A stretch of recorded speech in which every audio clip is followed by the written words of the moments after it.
Kami, ugayo mo takumele baya butia. Loy dia kayu, loy dia kayu, kaya kibir kayu, bugir. Umbenda nyar mangau julung baban. Pera gang nyar unjala dari laping.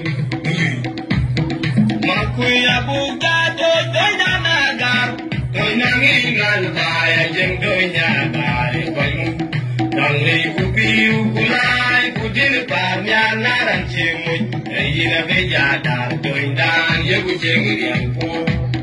Agara cedum cen wakil kot kangwet Ogai yoy cemit Idung yun kumogaro Ranwir kuri ran kiyechut Agara nyirer keyelan abdan Wajina jirgegok Ureguban abumalwan kola nyar Madin koro kubada wabye Kuyerun tungbya Wa midi jam tok Kuman togoban Konchojing Umbeka ye chori ya Keban mubai Banda Umbeka ye chori ya Keban mubai Banda Umbeka ye chori ya Keban mubai Banda Umbeka ye chori ya Keban mubai Joinda Umbeka ye chori ya Keban mubai Banda Umbeka ye chori ya Alaruna nakira bin magar marong Undini baji ame karume wanar kabelo Undini walam toye Yuru bela buka kambira Alaruna nakira bin magar marong Undini baji ame karume wanar kabelo Undini walam toye Yuru bela buka kambira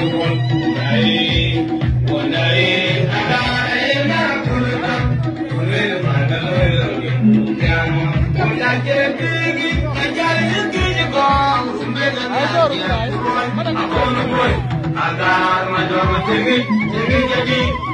ajar berumah rumah nyena yang bela gamnya unjala kali lebih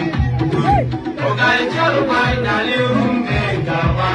yinu bache kami ogai mo ta kulwe bai putia loi dia kayu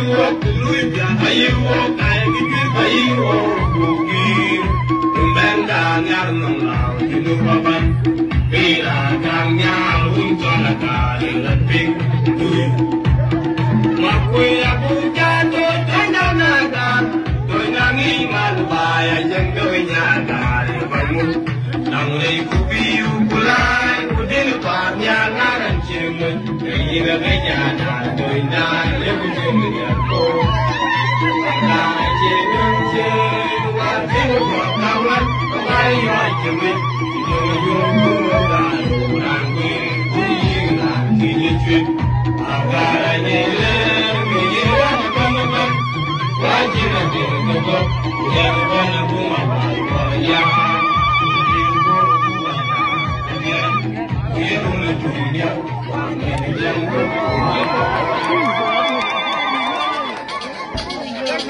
Give me a moral. Yeah, that's